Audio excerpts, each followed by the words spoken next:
funcionar. Meu nome é Antônio Torres, pertenço a essa casa e estou aqui numa espécie de...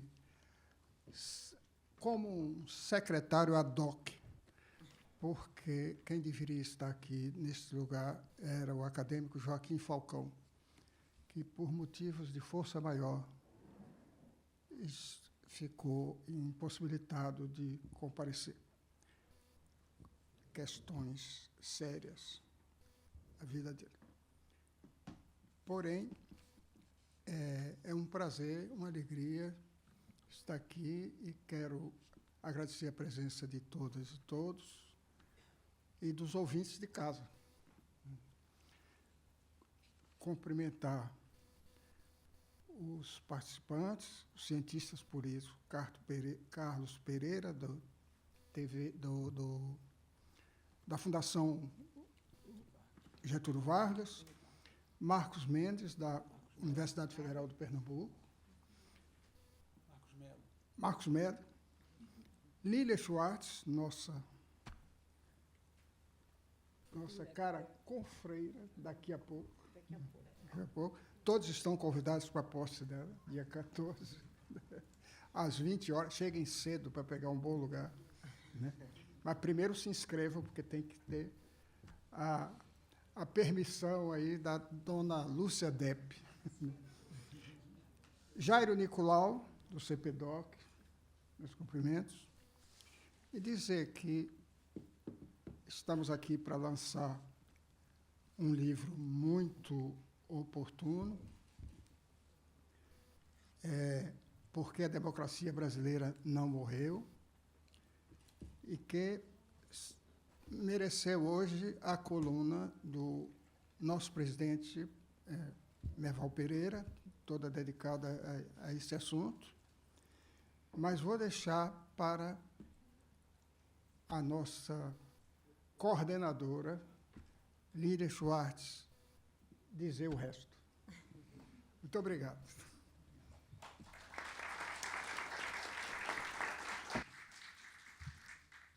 Boa noite a todas, boa noite a todos.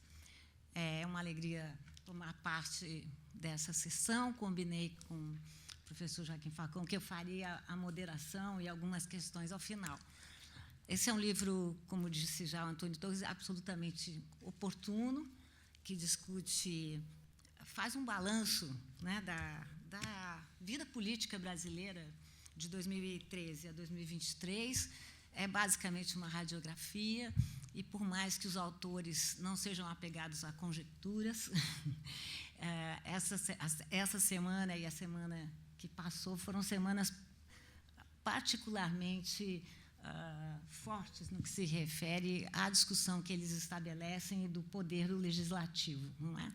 A dinâmica que nós combinamos é a seguinte: eu vou passar a palavra para os dois autores, eles decidem a ordem, falam 10 minutos cada um, algo assim, depois passo a palavra para Jairo Nicolau. Se sobrar alguma questão, algum momento eu faço as questões, anotei muito, mas prometo não perturbá-los com a minha leitura, e depois nós passamos as perguntas para a audiência. Está bem assim? Bom, vocês resolvem. Ou eu tenho que me impor? Não, eu vou. Bom, em primeiro lugar, Lília, é um grande prazer estar aqui. Antônio Torres, na realidade, mais do que um prazer, é uma honra vir aqui na Academia Brasileira de Letras e compartilhar nosso trabalho. Alguns anos escrevendo esse trabalho, refletindo sobre as instituições políticas no Brasil e os problemas decorrentes do presidencialismo multipartidário.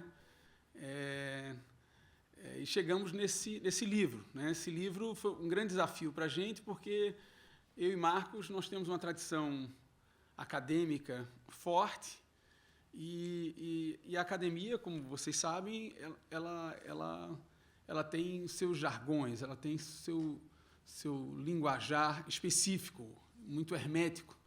E o desafio meu e do Marcos foi escrever um livro que fosse para o grande público, que, de certa forma, é o nosso primeiro livro em português. Nós temos outros livros, mas em inglês. Esse foi o primeiro em português, e teve como objetivo discutir temas difíceis, mas, ao mesmo tempo, de uma forma acessível, mas sem também perder a sofisticação. Esse que é o desafio. E em que pese o título, ele está muito diretamente vinculado a esses últimos anos que o Brasil viveu, sob ameaças da sua democracia,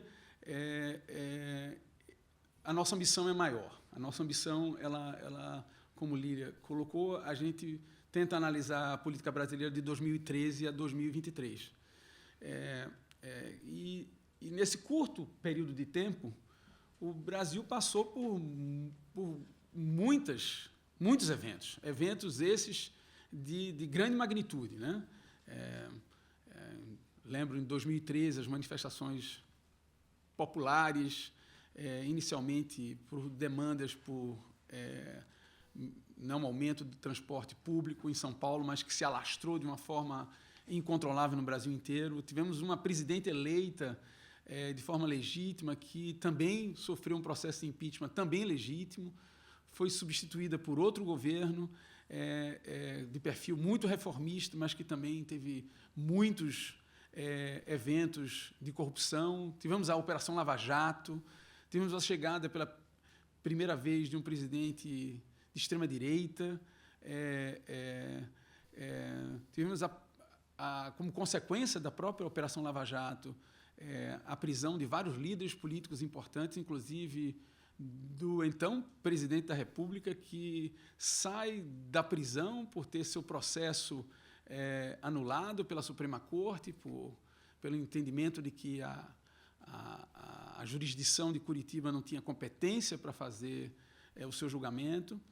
E temos também um presidente que teve uma postura muito de confronto com as instituições, sendo pela primeira vez um presidente que concorre à reeleição, não sendo reeleito e sendo derrotado justamente por aquele que estava na prisão. Quer dizer, são muitos acontecimentos num intervalo muito curto de tempo. Então, a gente tentou se questionar como um sistema político foi capaz de lidar com tantos conflitos dessa natureza. Muitos autores e analistas políticos chegaram à conclusão de que o sistema político brasileiro estaria em decadência, estaria exaurido, mas nós apresentamos uma outra interpretação nesse livro. Nós apresentamos uma interpretação que o presidencialismo multipartidário, o chamado presidencialismo de coalizão, ele gera condições de cooperação, de equilíbrio, de incentivo, e o livro tenta explicar como isso acontece, né? Então, um sistema político como o nosso, um presidencialismo multipartidário, raramente o presidente da República ele consegue, o partido dele consegue ter maioria sozinho de cadeiras no Legislativo. O máximo que um partido do presidente conseguiu desde a redemocratização, não, minto, na realidade, em 1986, o ex-presidente Sarney, ele conseguiu maioria sozinho, o PMDB naquela época, ele teve maioria sozinho, mas foi uma exceção, né? Logo depois do Plano Cruzado, ele teve os créditos de ter conseguido domar, pelo menos por um pequeno intervalo de tempo, a hiperinflação, e o PMDB teve o resultado positivo disso e conseguiu fazer uma maioria, tanto na Câmara como no Senado, de governadores e tudo mais. Mas, desde Sarney, o máximo que um presidente pôde ter foi Fernando Henrique Cardoso, em seu segundo mandato, que não chegou nem a 20% de cadeiras, chegou a 19 pontos, alguma coisa, de cadeiras no parlamento. Então, é impossível se governar nessa condição de minoria. Então, necessariamente, o sistema convida o presidente a montar uma coalizão pós-eleitoral, a convidar partidos para que esses partidos sejam capazes de proporcionar maiorias sustentáveis e disciplinadas e coesas para que esse presidente tenha condição de governar. E como isso é possível, né? Como um presidente... porque nós temos presidencialismo multipartidário, não só agora, a partir da redemocratização em 1985, 88, a Constituição, mas tivemos presidencialismo multipartidário também de 46 a 64. Só que naquela fase, naquele momento de 46 a 64, o que caracterizava esse presidencialismo era um presidente constitucionalmente muito fraco. Ele não tinha poderes constitucionais amplos que pudesse justamente servir de polo de atração de apoios pós-eleitorais. Então, a grande diferença que, vamos dizer assim, nos ajuda a entender como o presidencialismo multipartidário consegue gerar equilíbrio foi a decisão do Constituinte de 88 de delegar amplos poderes para que esse presidente pudesse montar essa coalizão majoritária e governar. Então, uma série de poderes, como medidas provisórias, poder de urgência, poder de veto parcial e total, poderes orçamentários, poderes unilaterais de legislar em determinadas áreas. E isso dotou o presidente com muita capacidade de atração e, em última instância, os únicos partidos que têm incentivo nesse jogo, de jogar o jogo de oposição, são os partidos que têm ambição de serem governo amanhã, que têm candidatos competitivos o suficiente, carismáticos, então, que têm condição de ofertar candidatos. Os outros partidos tendem a viverem dentro do guarda-chuva da proteção gerada por esse presidente poderoso a partir de trocas de espaços dentro do governo e de trocas financeiras. Então, o presidente funciona como uma espécie de CEO dessa engrenagem, e se ele consegue usar bem essas ferramentas, o presidente é capaz de montar, sustentar maiorias e governar relativamente barato, né? O grande desafio é que, nesse sistema, é preciso que o presidente saiba usar essas ferramentas. O presidente tem que fazer algumas escolhas quando se elege. A primeira delas é decidir quantos partidos vão fazer parte da minha coalizão. Lília, você me diga quando eu estiver bem, né? 3 minutinhos mais, ótimo. Então, o presidente precisa decidir quantos partidos vão fazer parte da coalizão dele, quais partidos vão fazer parte, se eles compartilham de alguma ideia comum, de alguma agenda comum, de alguma plataforma comum, se eles são homogêneos nessa plataforma, se eles são heterogêneos. O presidente também tem que decidir qual o critério que ele vai utilizar para dividir poderes e recursos, quantos ministérios, por exemplo, cada partido da coalizão vai ter acesso, qual a quantidade de recursos que ele vai ter acesso. E também o presidente precisa montar coalizão que leve em consideração a preferência agregada do próprio legislativo. E a grande, vamos dizer assim, teoria que institucional que a gente argumenta no livro é que quando o presidente monta coalizões relativamente com o menor número possível de partidos políticos esses que sejam ideologicamente mais homogêneos de forma possível, que compartilhe poderes e recursos, levando em consideração o peso político de cada um desses parceiros no próprio legislativo. E quando essa coalizão não é tão distante do que o Congresso deseja, esse presidente tende a ser bem-sucedido no legislativo. Entretanto, quando esse presidente monta coalizões muito grandes, com muitos partidos esses que são muito diferentes uns dos outros, quando decide monopolizar os recursos de poder e financeiros em um único ator político dentro da coalizão, normalmente o próprio partido do presidente, e quando ignora a preferência agregada do legislativo, esse presidente vai ter muito problema. Esse presidente vai ter muita dificuldade governativa, vai ter insucesso dentro do legislativo e vai gastar muito, né? Então, é dentro dessa estrutura institucional que nós tentamos analisar esse percurso da democracia brasileira nesses últimos 2 anos. Tentar entender, por exemplo, como é que aconteceu o impeachment da presidente Dilma. E a gente argumenta no livro, por exemplo, que as escolhas de gestão da coalizão da ex-presidente Dilma a levaram a que essa coalizão se quebrasse. E os membros da coalizão da presidente perceberam que elas poderiam ter mais vantagens governando diretamente do que governando com uma presidente que supostamente não os recompensava como eles achavam que deveriam. Do mesmo jeito, a gente tenta entender a lógica do ex-presidente Bolsonaro. O ex-presidente Bolsonaro foi eleito com todos nós sabemos, é muito recente isso, mas não vale a pena lembrar, ele foi eleito com uma agenda muito antipolítica, negando as instituições, negando o presidencialismo de coalizão, na realidade fazendo uma associação direta entre presidencialismo de coalizão e presidencialismo de corrupção, e se nega a construir uma coalizão. Ele decide governar sozinho, no início, sai do seu próprio partido, decide governar exatamente tendo uma estratégia confrontacional e bypassando, né, essas instituições, mas o presidencialismo de coalizão, a gente argumenta no livro, foi mais forte. Foi mais forte por quê? Porque os procedimentos, as rotinas do presidencialismo multipartidário domesticaram o Bolsonaro. Domesticaram o Bolsonaro ao ponto de forçá-lo a construir uma coalizão, mesmo que minoritária, porque a coalizão que ele foi uma coalizão de sobrevivência, uma coalizão com os partidos do chamado Centrão, mas que, pelo menos, esses partidos foram grandes o suficiente para obstaculizar iniciativas que viessem a abreviar o seu mandato. Mas não era uma coalizão proativa no sentido de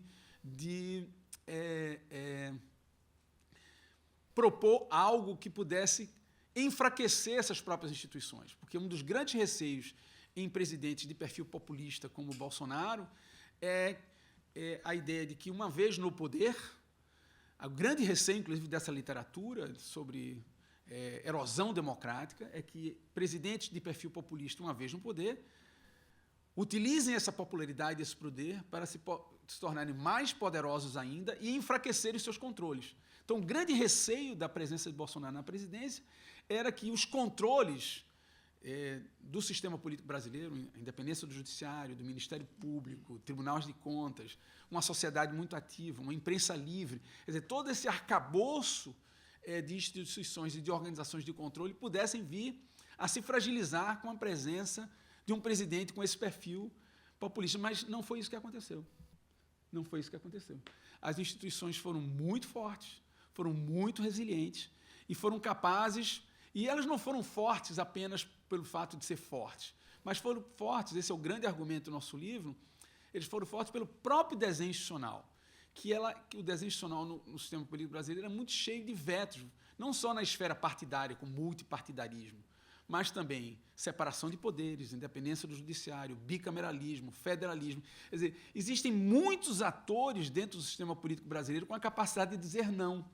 Então, mesmo presidentes muito populares, de perfil populista e confrontacional, enfrentam muita dificuldade de fazer valer a sua preferência em função desse desenho multifacetado de instituições com capacidade de contrarrestar esses poderes do presidente.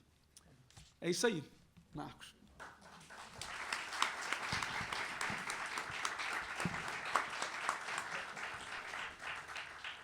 O autor que acaba de nos falar, Carlos Pereira, é professor titular da Fundação Getúlio Vargas, no Rio de Janeiro, colunista do jornal Estado de São Paulo, o Estadão, e sênior fellow do SEBRE, PhD em Ciência Política na New School e pós-doutorado na University of Oxford. Foi professor visitante das universidades de Sorbonne, Stanford, East School. É uma enormidade o que esse homem foi na vida. E não dá para dar tudo aqui, não, senão vai roubar o tempo do próximo palestrante. Muito obrigado. Enfim, porque a democracia brasileira não morreu, ele acaba de dar uma boa amostra disso para nós. E agora, Lília, o próximo. O próximo. Bom, então, o Marcos André Mello, ele é PhD pela Sussex University e professor titular em Ciência Política da UFPE. Foi Fulbright Scholar no MIT, Coca-Cola Company World Fund Visiting Professor na Universidade de Yale, Resident Fellow na Rockefeller Foundation, além de Fellow da John Simon Guggenheim Foundation. Desde 2016, ele é colunista semanal de política pela Folha de São Paulo e já publicou 8 livros, vou dizer apenas poucos: Brasil in Transition, Belief, Leadership and Institutional Change, Against the Odds, Politicians, Institutions and the Struggle Against Poverty, Making Brazil Work, Checking the President in Multi-Party System. Muito obrigada. Obrigado, Lília. Cumprimento a todos da audiência, agradeço pela presença e me sinto muito lisonjeado de estar aqui nessa casa, né, pela sua tradição e pela importância, né, como elemento central da cultura brasileira. Então, é um prazer estar debatendo os temas do nosso livro.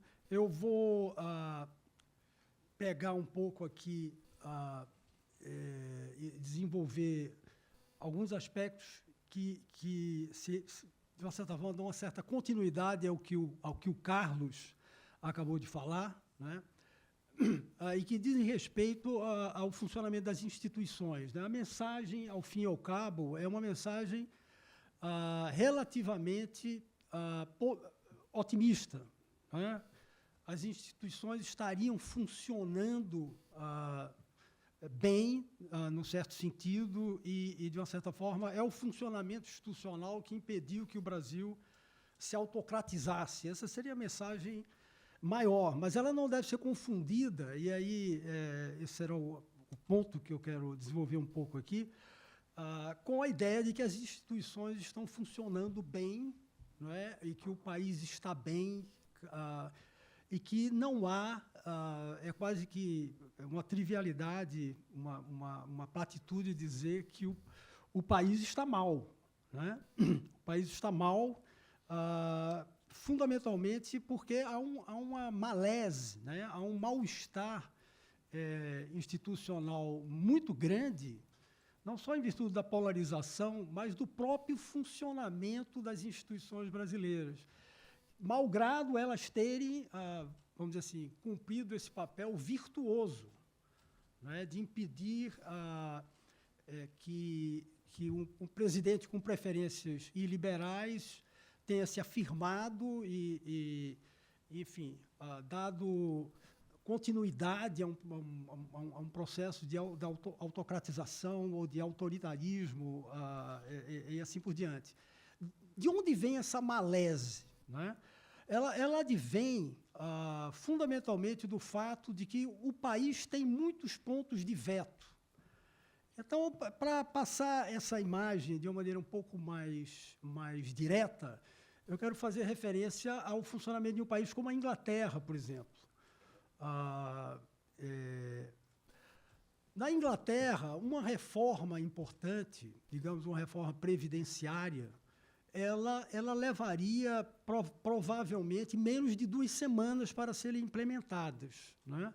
Elas não podem, por construção, serem obstaculizadas pela oposição, porque quem está exercendo o governo, por construção, tem uma maioria, senão o governo não existiria, não é? Porque é um sistema bipartidário e você tem uma concentração de autoridade política, é quase como uma carta em branco que é dado para o executivo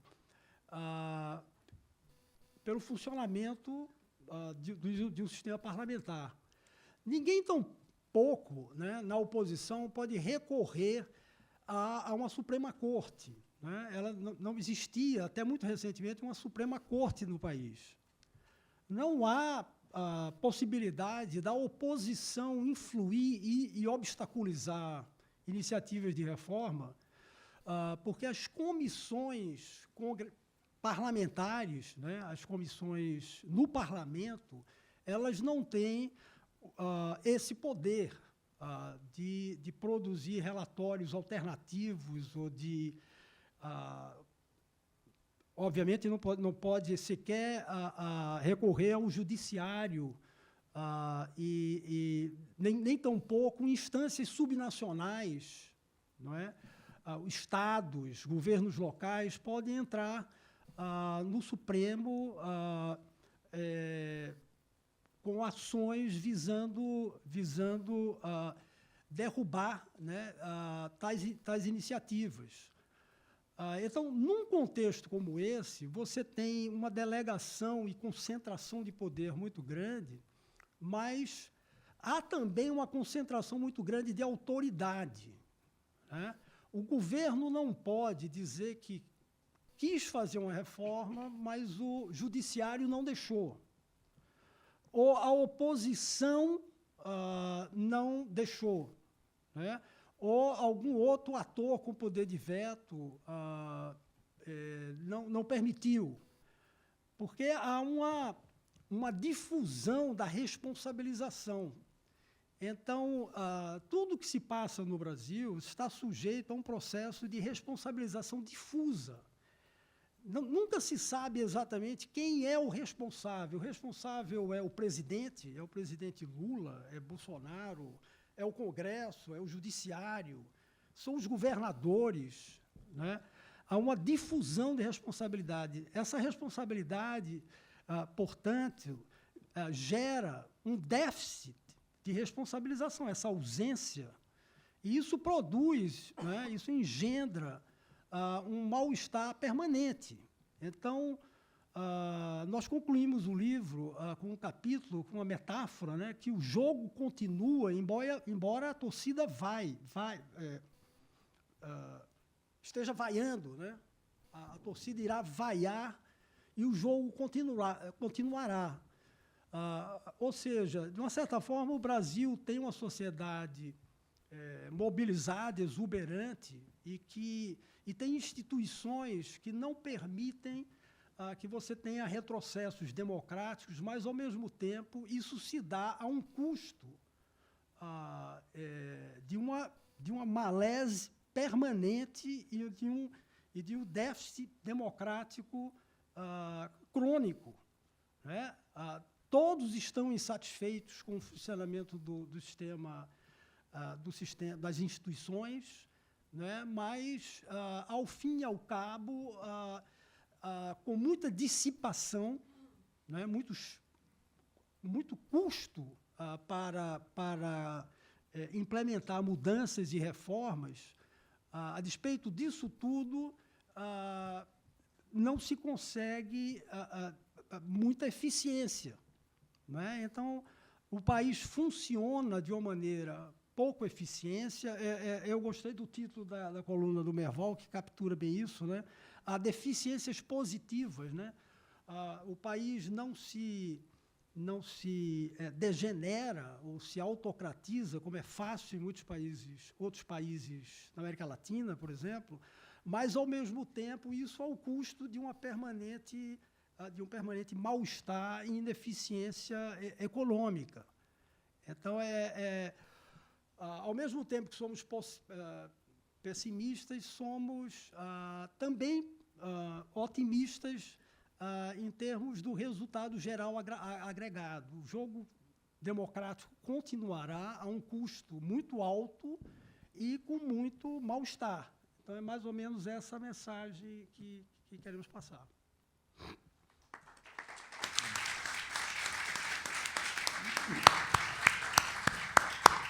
Muito obrigado, doutor Marcos Melo, André Melo. E agora vamos passar a palavra ao professor Jairo Nicolau. Jairo César Marconi Nicolau, professor titular e pesquisador do CPDOC, da Fundação Getúlio Vargas. Foi professor e pesquisador do IUPERJ, de 1995 a 2011, e da UFRJ, de 2011 a 2018. Possui graduação em Ciências Sociais pela Universidade Federal Fluminense, mestrado em Ciência Política e Sociologia pelo Instituto Universitário de Pesquisa do Rio de Janeiro e doutorado em Ciência Política e Sociologia pelo Instituto Universitário de Pesquisa do Rio de Janeiro. Tem experiência na área de Ciência Política, com ênfase em estudos eleitorais e partidos políticos, atuando principalmente nos seguintes temas: sistema partidário, partidos, eleições, câmaras dos deputados e sistema eleitoral. Quer dizer, esse livro só tem fera. Vamos lá. Não, eu não sou do... Eu vim só comentar. Bom, gente, boa noite. É uma alegria muito grande estar aqui.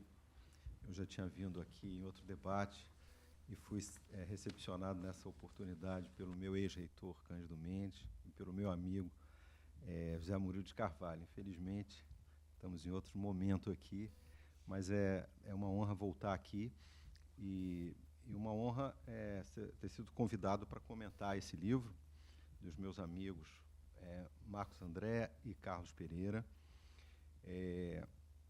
Vocês conhecem o Carlos e o Marcos porque eles são colunistas de dois dos maiores jornais do Brasil, o Estadão e a Folha, mas não sabem que eles são cientistas políticos muito importantes também fora do Brasil. Eles têm uma carreira muito bem sucedida e provavelmente estão aí no top 10, top 5 dos cientistas políticos brasileiros que têm mais influência na comunidade acadêmica da ciência política internacional. Então, além disso, são colunistas dos dois jornais.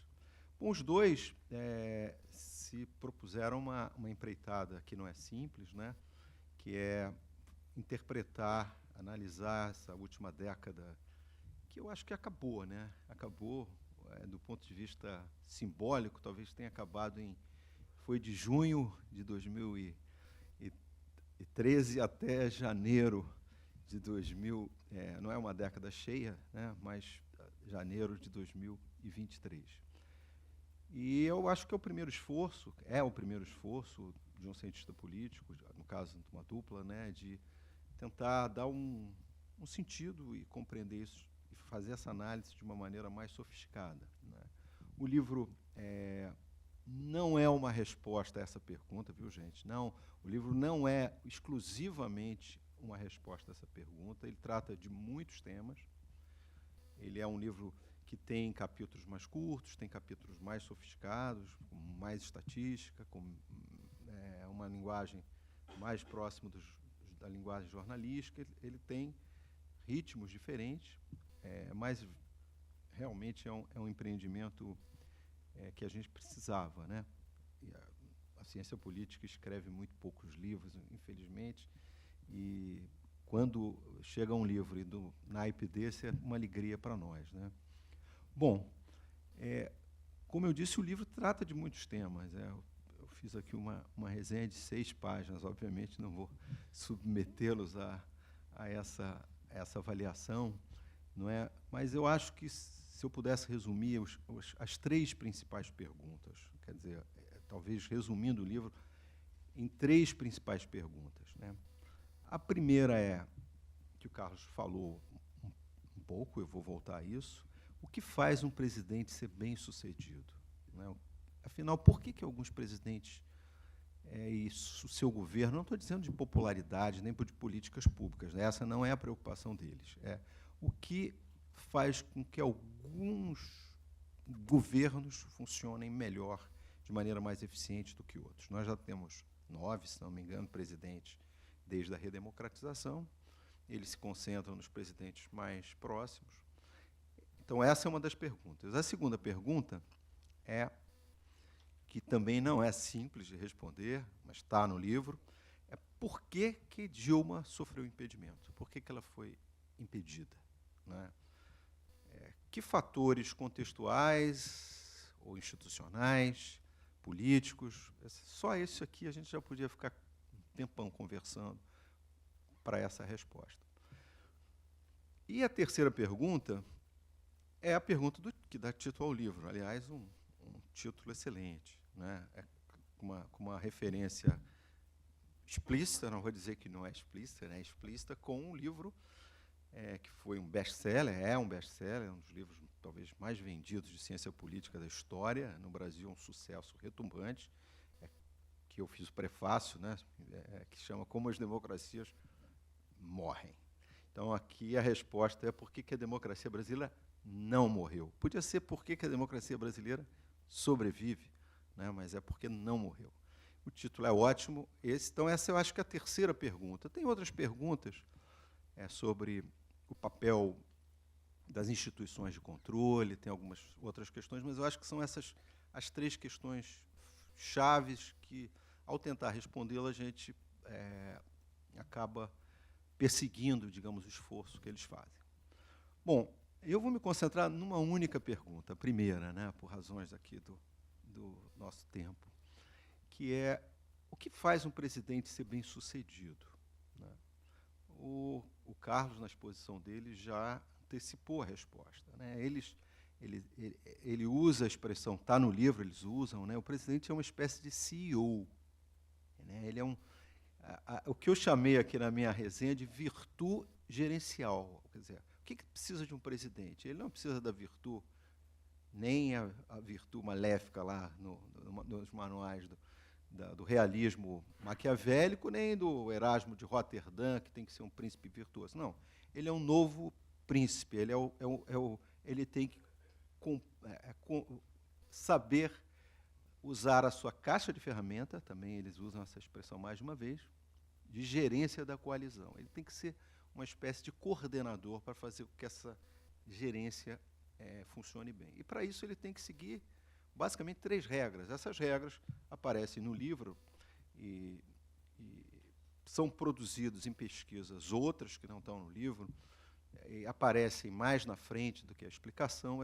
São 3 regras que eles, digamos, chegaram a essa conclusão a partir de muitas pesquisas, né? Primeira regra, quer dizer, o presidente não... O que ele deve fazer para não funcionar bem, né? Vou raciocinar pela negativa, como eles colocam aqui na página 34. O que o presidente deve fazer para ter problemas na sua gerência? Montar coalizões com um grande número de partidos, não compartilhar poder de acordo com o peso político de seus parceiros. Por exemplo, só um exemplo hipotético, você faz um governo e põe uma porção de ministros do PT, por exemplo, de maneira desequilibrada em relação à composição da sua base de sustentação. E não espelhar a preferência do eleitor mediano, ou seja, um governo que se afasta politicamente da distribuição de poder interna na Câmara. Bom, grosso modo, é esse, digamos assim, a virtude gerencial, né? A virtude que caracteriza o presidente. Os presidentes que operam mais ou menos nesse diapasão, eles são bem-sucedidos, que não operam, não vão tão bem. Na avaliação deles, repare, de novo, não tem nada a ver com política pública, sucesso, popularidade, tem a ver com umas dificuldades de governança. Os governos, todos os presidentes do PT seriam presidentes ineficientes, todos, Lula, Dilma, né? 3 Lulas e 2 Dilmas não souberam mexer com essa caixa de ferramentas a contento. E a mesma coisa, a avaliação negativa com relação ao Bolsonaro e uma avaliação positiva nessa dimensão do governo Temer. Isso está no livro, vocês vão ler. E eu vou aproveitar esses minutinhos para explorar o Carlos e o Marcos, aproveitar que provavelmente a curiosidade de muitas pessoas que estão aqui, né?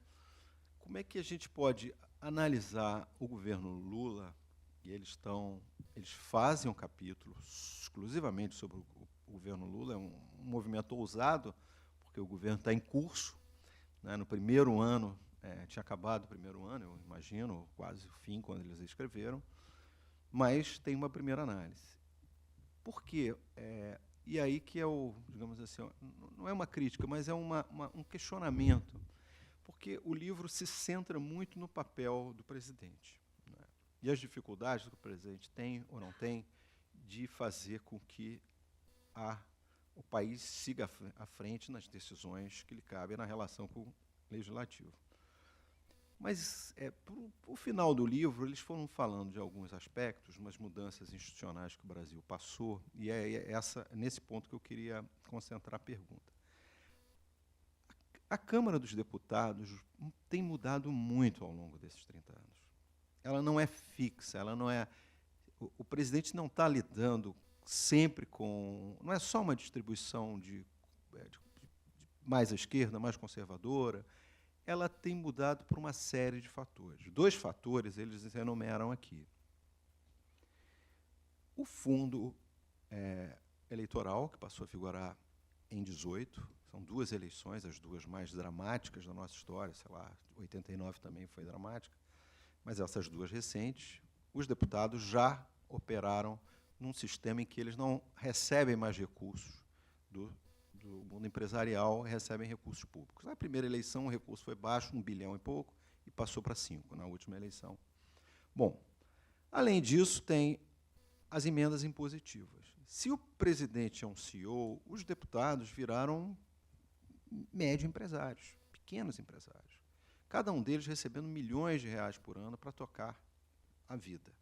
Eu conheço muitas ONGs do Rio de Janeiro que têm sobrevivido de recursos do orçamento dos deputados. Já virou algo para além do que se imaginava. Política pública, transferência para organizações, é um novo mundo. O deputado precisa menos do presidente do que no mundo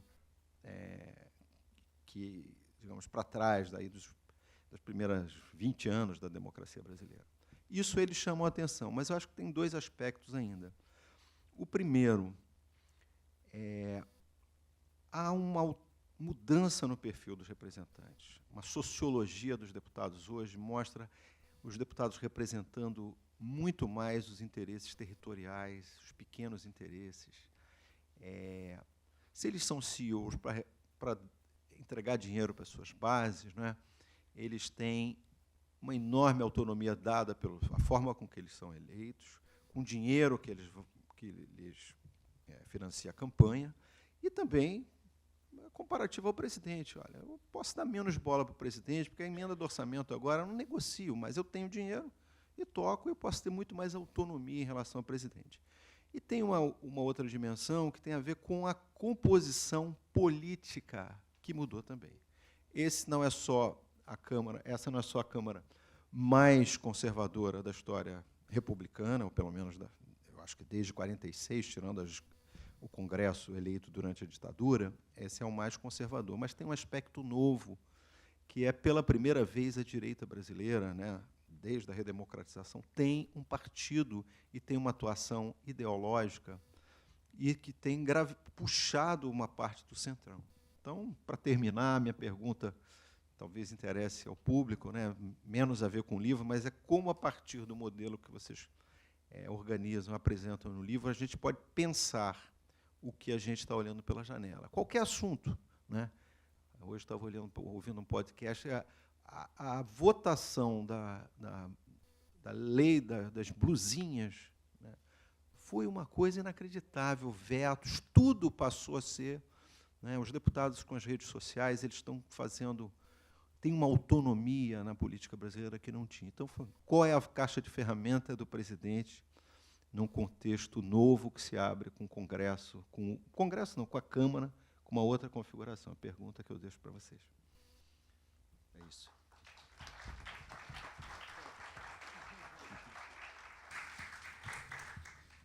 Fiquemos com essas perguntas. Quer que eu pergunte? Não. Não. Melhor não. Eu acho que seria ótimo de você, né? Mas é porque nós temos um tempo, né? Nós temos um tempo. Vou passar para a Eu Lígia. prefiro ficar sem dar resposta, mas ouvir você. Não. Então, eu vou falar bem rápido. Bom, espera aí um Não instante. precisa, Espera aí. não precisa. Professora sênior do Departamento de Antropologia da Universidade de São Paulo e Global Scholar, de 2008 a 2000. Atualmente é professora em Princeton, publicou mais de 30 livros, vários deles vertidos para outros idiomas, e cheio de prêmios, cheio disso, cheio daquilo. E, graças a ela, eu aprendi a ler Lima Barreto, contista. Com a palavra,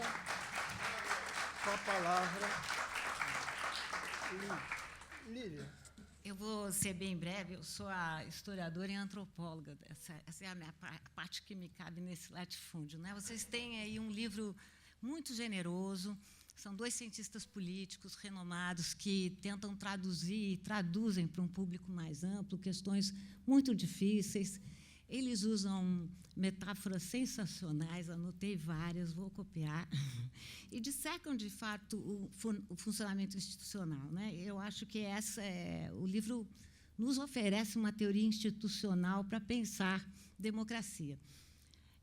É claro, como já disse o Jairo Nicolau, outro colega querido, que a provocação vem do livro do Levici, né, e do Daniel Zimba, que justamente num contexto de talvez de nascimento desses governos populistas e autoritários, de alguma forma, eles avaliaram que a democracia, de fato, se não iria acabar, estava correndo um sério perigo. E a tese, como já ficou bem clara aqui, é que está no índice de coalizão, é um termo que eles usam, né, a possibilidade de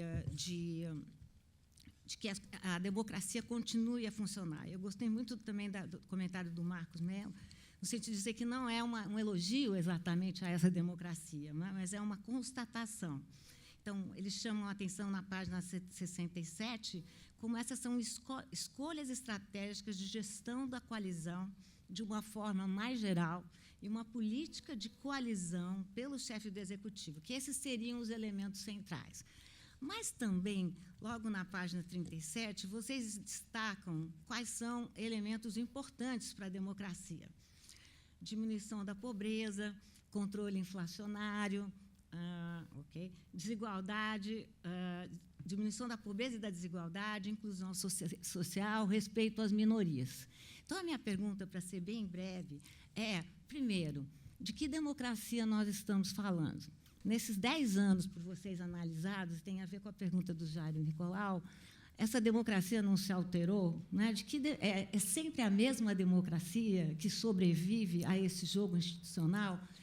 Segunda pergunta, seria possível pensar em qual é o funcionamento dessa democracia vis-à-vis a um claro déficit republicano que afeta a raiz da nossa comunidade política? Estou me referindo justamente à exacerbação de práticas conhecidas como o patrimonialismo, o clientelismo, mas agora em termos de muita polarização e também do uso alargado das redes sociais. Em 2018, foi a primeira vez que as redes foram utilizadas nas eleições, não só do Brasil, como mundiais, e agora nós vamos enfrentar um novo processo eleitoral, agora com a inteligência artificial. Então, a minha pergunta é basicamente uma pergunta conceitual. Vocês vêm da grande... Essa é a beleza do livro, vocês trazem a grande pintura, e eu queria perguntar da carpintaria, ou seja, como pensar que, de fato, a democracia brasileira não morreu, mas com um tal déficit republicano.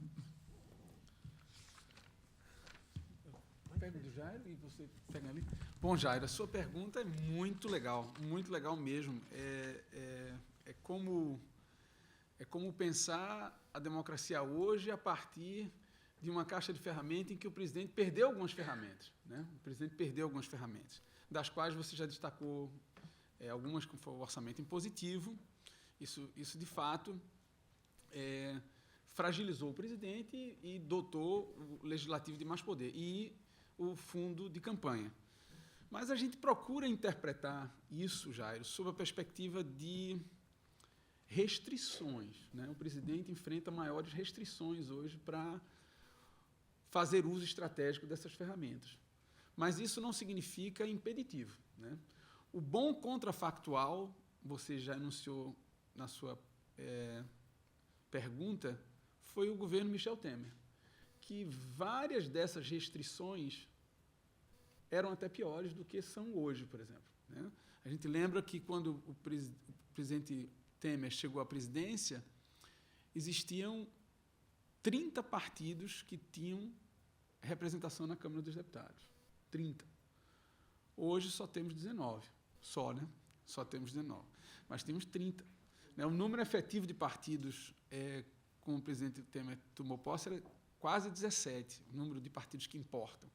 Hoje é em torno de 9. Quer dizer, o ambiente partidário institucional melhorou. A restrição partidária melhorou. O presidente Temer já vivia no seu mandato com a impositividade das emendas individuais, não coletivas, né? Ele já tinha emendas individuais e já tinha uma parte do seu mandato também o fundo público de campanha. Talvez não esse arquibilionário fundo de campanha que tem atualmente, mas ele já tinha um fundo de campanha. Mas, a despeito dessas restrições, Temer foi muito bem sucedido no parlamento. Ele aprovou muita coisa, foi um governo muito reformista, aprovou uma série de reformas constitucionais, gastando relativamente muito pouco. Muito pouco. Então, eu quero crer que, como a gente olha para o futuro, a gente tem que interpretar isso sob a perspectiva também de adaptações do presidente a essas novas restrições, né? Esse ano, inclusive, o presidente Lula conseguiu aprovar nesse Congresso, que muitos identificam como um Congresso mais difícil, manter, com o apoio dos parlamentares, a discricionariedade do presidente sobre quando vai executar as emendas. Então, as emendas são impositivas, mas quando o dinheiro sai do caixa do presidente, ainda é o poder do presidente. Então, isso é uma moeda de troca importantíssima ainda. O presidente ainda dispõe disso. Além de ter também uma série de outras emendas que também são discricionárias. Então, impositivas são as emendas individuais, de autoria individual, e as emendas de bancada. Mas tem emendas de relator, que não são impositivas. Então, assim, e o presidente vai ter que ser criativo, né? Bolsonaro tentou fazer isso, com uma criatividade não virtuosa, né? Que foi a criação do orçamento secreto, né? Porque o que foi o orçamento secreto, a emenda de relator? Foi justamente uma inventividade do ex-presidente Bolsonaro de tentar lidar com essa restrição. Dado que as emendas estavam amarradas, ele cria outro mecanismo para poder se relacionar com os parlamentares, mas entrega a esses parlamentares a completa discricionalidade de lidar. Ele meio que abriu mão disso para os presidentes da Câmara e do Senado. Mas a Suprema Corte foi muito aliada do Executivo. A Suprema Corte ela decidiu que as emendas de relator são inconstitucionais, né? Então, isso devolveu ao Executivo também mais essa discricionalidade, uma parcela importante. Então, eu concordo com vocês, a crítica de vocês eu acho que é relevante. A gente não pode entender esse jogo como estático, esse jogo é dinâmico, esse jogo é adaptativo, e os atores políticos fazem updates, né? Fazem updates das suas crenças e são estratégicos, e, consequentemente, eles tentam maximizar ganhos. Mas, do mesmo jeito como a gente observa que os parlamentares fazem updates, se comportam de forma estratégica, o presidente também faz, o executivo também faz. Então, acho que o jogo está sendo jogado, certo? O jogo está sendo jogado, e o mais interessante, ele está sendo jogado dentro de uma perspectiva democrática. Por isso que a gente diz que o jogo voltou para o business as usual, né? Ele voltou para o jogo, a despeito do presidente Lula, atualmente, estar gastando muito. Mas a gente tem que lembrar que o presidente Lula decidiu concentrar poder no próprio PT, né? Dos 36 ministérios, ou 37, 36 ministérios, hoje, que o presidente Lula criou, o PT controla praticamente 22. Né? O principal parceiro do PT, em termos de tamanho, é a União Brasil, que tem apenas 3 ministérios. Então, se coloca na posição de um aliado, certo? Que vê o principal partido do presidente tendo 22 ministérios, e eu, que tenho mais ou menos o mesmo tamanho do partido do presidente na Câmara, só tenho 3. Obviamente que esse partido vai aproveitar-se de situações de vulnerabilidade em que o presidente sinaliza que quer muito aquela legislação para vender caro o seu passo, porque ele vai tentar equalizar esse jogo nas situações de vulnerabilidade. Então, o presidente vai ter que aprender a isso. Então, para que, de certa forma, o mandato do presidente Lula consiga ser mais bem-sucedido no legislativo, ele vai ter que prestar atenção a isso. Não sei, Marcos, por favor.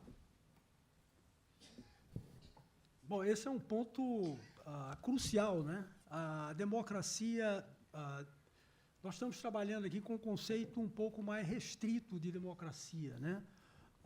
Fundamentalmente, a democracia é procedimental e não substantiva, né? Então, mas ela é fundamental, né? Porque ela diz respeito a todas as liberdades, de respeito ao exercício, né, da autonomia das pessoas e ao exercício dos direitos políticos, né? Então, nesse sentido, a democracia brasileira ela não está piorando, né? Ela vem digamos, ela vem paulatinamente se expandindo, né, com retrocessos, mas assim, o saldo líquido, se a gente pensar assim ao longo de um século ou 50 anos, qualquer que seja o marco temporal, é um marco de expansão de liberdades e de controles, com retrocessos importantes, mas o saldo líquido, digamos assim, a cada década, é um saldo líquido muito importante, em dimensões não procedimentais, digamos assim. Mas, assim, algo que nos preocupa muito é o fato de que a democracia brasileira ela tem esse déficit que eu me referia. Isso cria um mal-estar, isso resulta da operação do sistema político, né? E tudo isso que o Carlos falou, que o Jairo apontou, etc., diz respeito a um traço essencial da democracia brasileira. Aliás, que não é só brasileiro. Ali, o debate brasileiro ele é profundamente provinciano, num certo sentido, né? Porque a gente fala de presidencialismo de coalizão como se fosse algo específico do Brasil, quando a forma modal de democracia no mundo hoje é a democracia multipartidária, né? Governos de coalizão é a forma modal, né? É a forma principal, a forma institucional das democracias do mundo, né? As democracias bipartidárias são uma minoria, são 1/4 das democracias do mundo. Então, a construção de coalizões ela está em toda parte, não há nada de específico, singular, ou, né, distintivo na experiência brasileira de ter governos de coalizão. Então, de uma certa medida, muita gente aponta para certos modelos perfeitos, modelos em que são, por exemplo, bipartidários, né? Como a gente tem a Inglaterra, no passado Nova Zelândia, a Austrália, etc., quando a forma modal não é essa, né? Agora, o que é que distingue a nossa democracia dessas outras democracias de melhor qualidade? É fundamentalmente a qualidade do sistema partidário e o que os partidos significam. Porque no Brasil, a montagem de coalizões ela aparece para o cidadão brasileiro como uma negociata, né? E eu sei que o tempo está acabando, então eu só vou enfatizar um aspecto, né, que é central. Todos veem a construção, as concessões mútuas, né? O fazer das salsichas, para usar aquele termo, aquela expressão clássica do Bismarck, né? O que se passa ali nos bastidores, né, se assemelha, que o Bismarck falava, se assemelha ao processo de fabricação de salsicha, né? Você só quer ver o resultado final, não quer ver o que é que entra ali na composição, né? É mais ou menos, isso é em toda parte, quer dizer.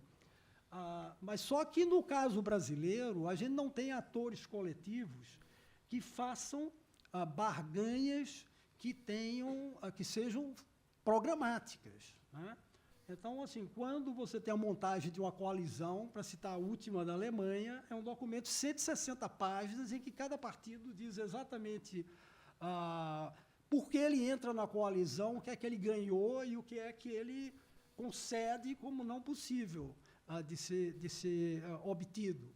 As nossas coalizões são montadas ex post, né? Aconteceram as eleições, vamos agora. Então, o mesmo grupo que apoiava Bolsonaro apoia o Lula agora. Então, todo tipo dessas transações aparecem para o público como ilegítimas. Isso é a fonte de um déficit de representação e de responsabilização muito grande, porque não tem uma dimensão programática. Então, isso vai continuar, né? O Brasil não vai mudar, o Brasil não vai criar um modelo semelhante à Inglaterra, etc. Nós não vamos mudar o sistema de representação proporcional para de distrito uninominal.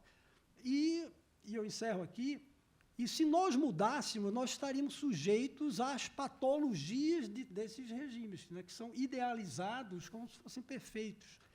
Então, a Nova Zelândia acabou mudando parcialmente o regime. Por quê? Porque quem tinha mais votos não ganhava as eleições. Então, assim, tinha patologias desse tipo, né?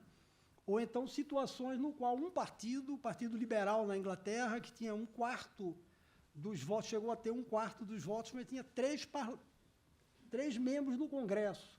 Uma subrepresentação colossal. Isso não acontece no nosso sistema. O nosso sistema ele é ultra inclusivo. Então, há patologia, não há sistema político ideal, há patologias em todos os formatos e tal. Mas, no caso brasileiro, o ponto fulcral é esse, de acordos que não têm bases programáticas e têm bases, fundamentalmente, na barganha e no tome lá da cá. Isso produz e continuará produzindo mal-estar generalizado, e as respostas populistas continuarão seguindo, e esse é o nosso dilema institucional, me parece.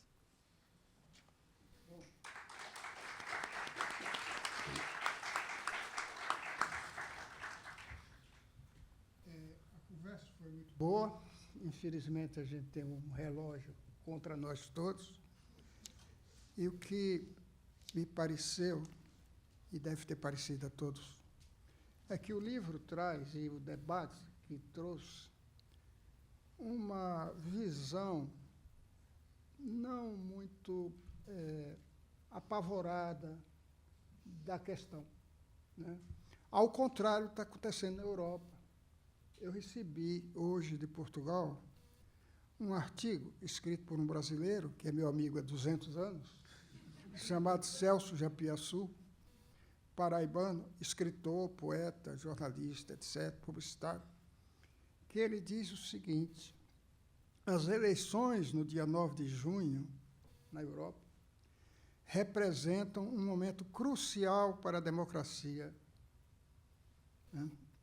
Os eleitores de 27 países escolherão seus representantes no Parlamento Europeu. E aí vem toda uma grande análise, toda preocupada, só tem preocupação com esse momento político na Europa. Então, eu acho que a gente sai daqui um pouco assim, ufa, né? Não estamos assim tão apavorados, né? Outra coisa que eu queria dizer é o seguinte: agradecer aos autores Carlos Pereira, Marcos André de Mello, aos comentadores. A Lília não quer que fale o currículo dela, você já sabe. E o professor Jairo Nicolau, e dizer para o professor Jairo Nicolau me desculpar dele com a gafe, que eu disse, o livro foi escrito e tal. Não gostaria. E a resposta dele me lembrou um político antigo, uma velha raposa política mineira, né? Alckmin, Zé Maria Alckmin, que ele ia andando pela rua e encontra um filho de um correligionário que diz para ele assim, aí ele diz, meu filho, como vai seu pai? Aí diz, meu pai já morreu, seu Zé Maria. Diz, morreu para você, filho ingrato. Ele continua vivo no meu coração. Você que é um ingrato, não está nesse livro. Justamente. Pronto. Obrigado. Olha, gente, aqui o debate não pode parar, né? Aqui o país continua vivo e sendo discutido. Terça-feira que vem prossegue o ciclo Machado de Assis e a questão racial, criado pela acadêmica Heloísa Teixeira, e que apresenta como conferencista Ana Flávia Magalhães Pinto. Foi iniciado terça-feira passada com o Jefferson Tenório, e quinta-feira que vem, 2/8, teremos aqui, terça-feira, às 16 horas, e quinta-feira, às 17h30, teremos aqui um documentário sobre Esperança Garcia, com ninguém menos que Zezé Mota. e a coordenação é desse que vos fala. Até lá. E o livro está aí. O mais importante é o livro que estamos aqui lançando, Porque a Democracia Brasileira Não Morreu, que o Merval fez uma síntese muito boa desse livro hoje. Merval Pereira, nosso presidente, diz o seguinte: o livro faz um balanço da política brasileira das manifestações de 2013 até hoje, e, embora acredite às nossas instituições a sobrevivência da democracia diante dos avanços autoritários do governo Bolsonaro, faz ressalvas importantes sobre o seu funcionamento.